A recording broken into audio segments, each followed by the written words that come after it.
Book 3. 1.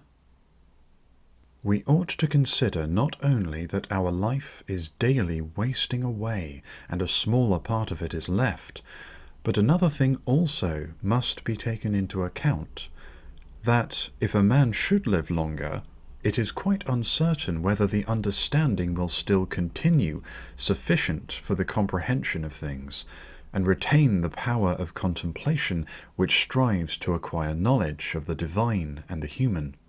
For if he shall begin to fall into dotage, perspiration and nutrition and imagination and appetite and whatever else there is of the kind will not fail, but the power of making use of ourselves and filling up the measure of our duty and clearly separating all appearances, and considering whether a man should now depart from life, and whatever else of the kind absolutely requires a disciplined reason, all this is already extinguished.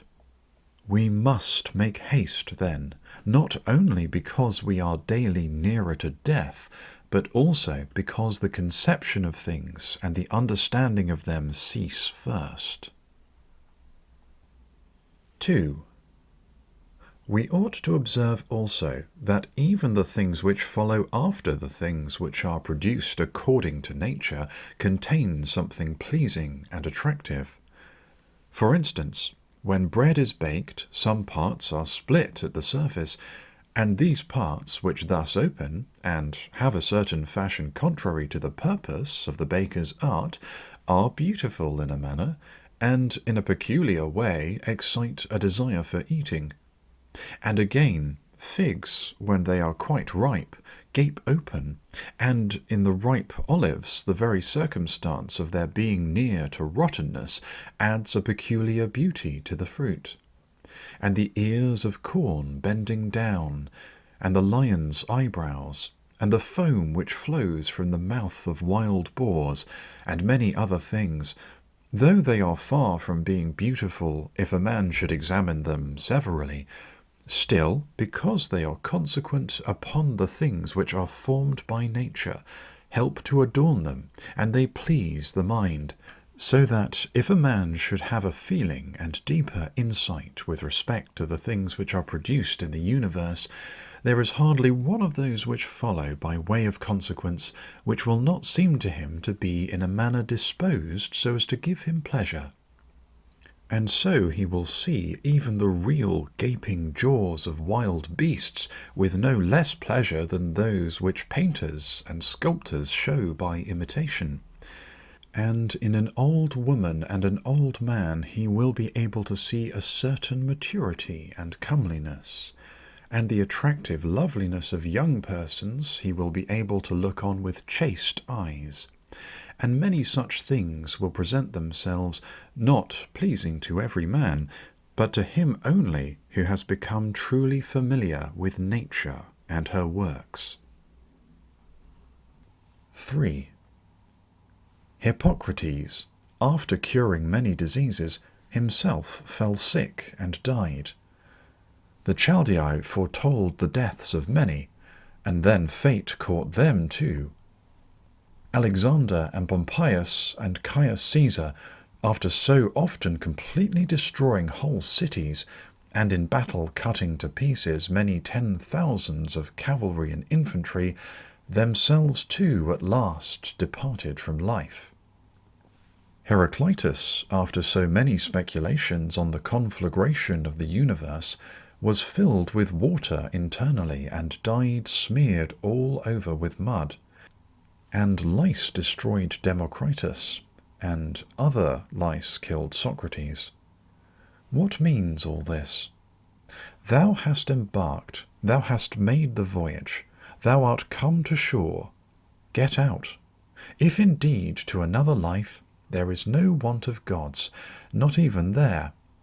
But if to a state without sensation, thou wilt cease to be held by pains and pleasures, and to be a slave to the vessel, which is as much inferior as that which serves it is superior.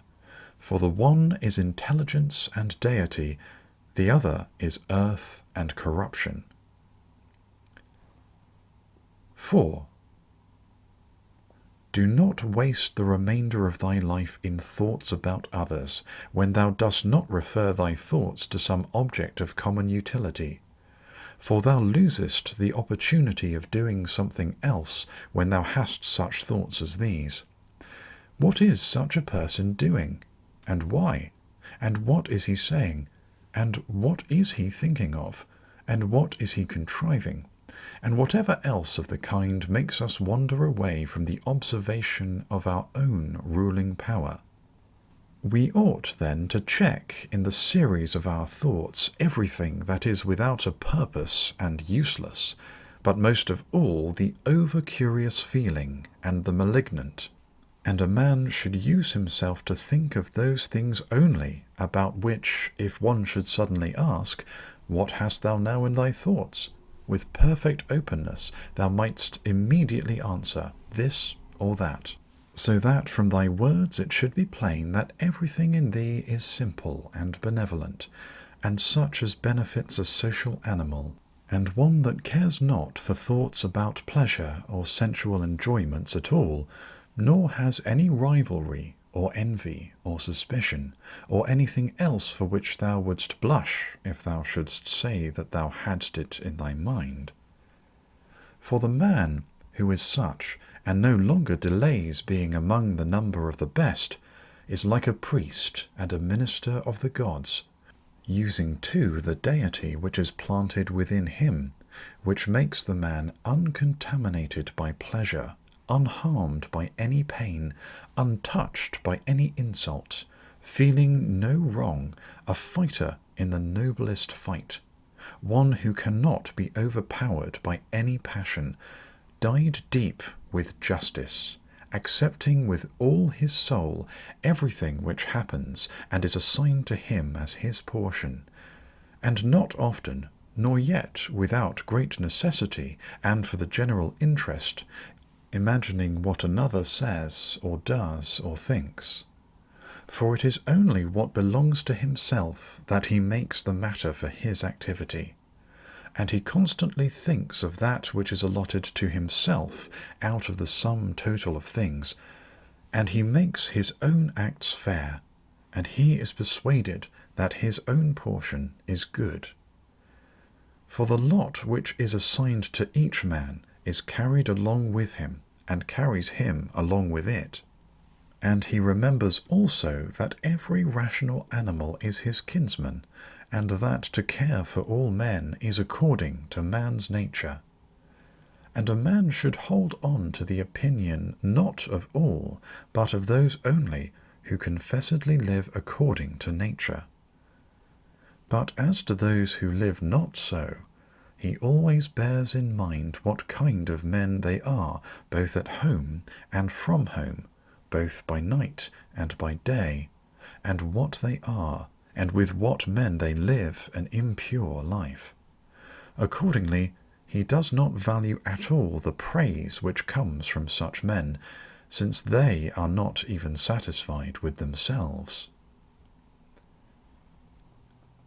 5. Labour not unwillingly, nor without regard to the common interest, nor without due consideration, nor with distraction, nor let studied ornament set off thy thoughts, and be not either a man of many words, or busy about too many things. And further, let the deity which is in thee be the guardian of a living being, manly and of ripe age, and engaged in matter political, and a Roman, and a ruler, who has taken his post like a man waiting for the signal which summons him to life, and ready to go, having need neither of oath nor of any man's testimony. Be cheerful also, and seek not external help, nor the tranquillity which others give. A man then must stand erect, not be kept erect by others. 6. If thou findest in human life anything better than justice, truth, temperance, fortitude, and, in a word, anything better than thy own mind's self-satisfaction in the things which it enables thee to do according to right reason, and in the condition that is assigned to thee without thy own choice. If, I say, thou seest anything better than this, turn to it with all thy soul, and enjoy that which thou hast found to be the best. But if nothing appears to be better than the deity which is planted in thee, which has subjected to itself all thy appetites, and carefully examines all the impressions, and, as Socrates said, has detached itself from the persuasions of sense, and has submitted itself to the gods, and cares for mankind, if thou findest everything else smaller and of less value than this, give place to nothing else. For if thou dost once diverge and incline to it, thou wilt no longer without distraction be able to give the preference to that good thing which is thy proper possession and thy own. For it is not right that anything of any other kind, such as praise from the many, or power, or enjoyment of pleasure, should come into competition with that which is rationally and politically, or practically, good. All these things, even though they may seem to adapt themselves to the better things in a small degree, obtain the superiority all at once, and carry us away. But do thou, I say, simply and freely choose the better, and hold to it. But that which is useful is better. Well then, if it is useful to thee as a rational being, keep to it. But if it is only useful to thee as an animal, say so, and maintain thy judgment without arrogance. Only take care that thou makest the inquiry by a sure method. 7. Never value anything as profitable to thyself which shall compel thee to break thy promise, to lose thy self-respect, to hate any man, to suspect, to curse, to act the hypocrite, to desire anything which needs walls and curtains. For he who has preferred to everything else his own intelligence and demon, and the worship of its excellence, acts no tragic part, does not groan, will not need either solitude or much company, and, what is chief of all, he will live without either pursuing or flying from death. But whether for a longer or shorter time he shall have the soul enclosed in the body, he cares not at all, for even if he must depart immediately, he will go as readily as if he were going to do anything else which can be done with decency and order, taking care of this only all through his life, that his thoughts turn not away from anything which belongs to an intelligent animal and a member of a civil community. 8. In the mind of one who is chastened and purified thou wilt find no corrupt matter, nor impurity, nor any sore skinned over. Nor is his life incomplete when fate overtakes him, as one may say of an actor who leaves the stage before ending and finishing a play. Besides, there is in him nothing servile, nor affected, nor too closely bound to other things, nor yet detached from other things, nothing worthy of blame, nothing which seeks a hiding place. 9. Reverence is the faculty which produces opinion.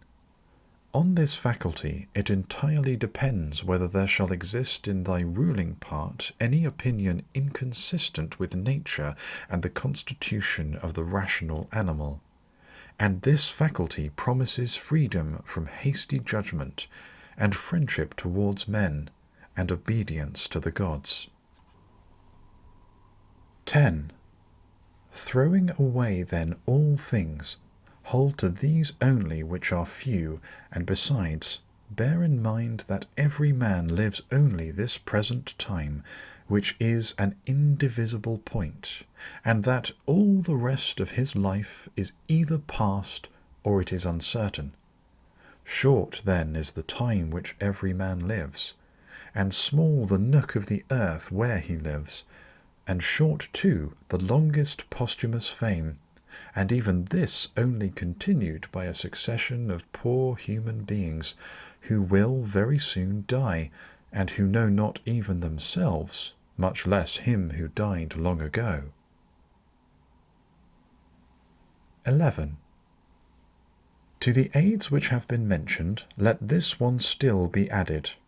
Make for thyself a definition or description of the thing which is presented to thee, so as to see distinctly what kind of a thing it is in its substance, in its nudity, in its complete entirety, and tell thyself its proper name, and the names of the things of which it has been compounded, and into which it will be resolved.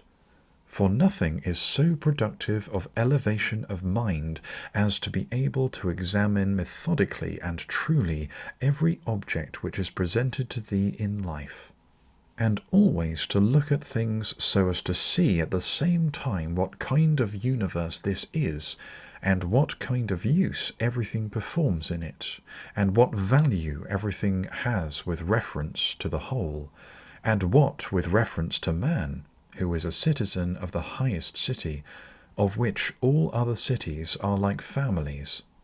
What each thing is, and of what it is composed, and how long it is the nature of this thing to endure which now makes an impression on me, and what virtue I have need of with respect to it, such as gentleness, manliness, truth, fidelity, simplicity, contentment, and the rest. Wherefore, on every occasion a man should say, This comes from God, and this is according to the apportionment and spinning of the thread of destiny, and such like coincidence and chance. And this is from one of the same stock, and a kinsman and partner, one who knows not, however, what is according to his nature. But I know, for this reason I behave towards him according to the natural law of fellowship, with benevolence and justice. At the same time, however, in things indifferent I attempt to ascertain the value of each. 12. If thou workest at that which is before thee, following right reason seriously, vigorously, calmly, without allowing anything else to distract thee, but keeping thy divine part pure, as if thou shouldst be bound to give it back immediately, if thou holdest to this, expecting nothing, fearing nothing, but satisfied with thy present activity according to nature, and with heroic truth in every word and sound which thou utterest, thou wilt live happy, and there is no man who is able to prevent this. 13. As physicians have always their instruments and knives ready for cases which suddenly require their skill, so do thou have principles ready for the understanding of things divine and human, and for doing everything, even the smallest, with a recollection of the bond which unites the divine and the human to one another. For neither wilt thou do anything well which pertains to man, without at the same time having a reference to things divine, nor the contrary. 14. No longer wander at hazard, for neither wilt thou read thy own memoirs, nor the acts of the ancient Romans and Hellenes, and the selections from books which thou wast reserving for thy old age.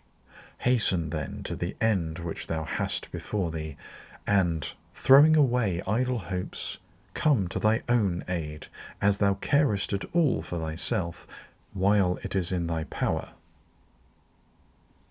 15. They know not how many things are signified by the words stealing, sowing, buying, keeping quiet, seeing what ought to be done, for this is not affected by the eyes, but by another kind of vision. 16. Body, soul, intelligence.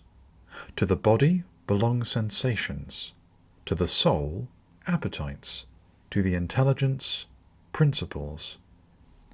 To receive the impressions of forms by means of appearances belongs even to animals. To be pulled by the strings of desire belongs both to wild beasts and to men who have made themselves into women, and to a Phalaris and a Nero. And to have the intelligence that guides to the things which appear suitable belongs also to those who do not believe in the gods, and who betray their country, and do their impure deeds when they have shut the doors. If, then, everything else is common to all that I have mentioned, there remains that which is peculiar to the good man. To be pleased and content with what happens, and with the thread which is spun for him, and not to defile the divinity which is planted in his breast, nor disturb it by a crowd of images, but to preserve it tranquil, following it obediently as a god, neither saying anything contrary to the truth, nor doing anything contrary to justice.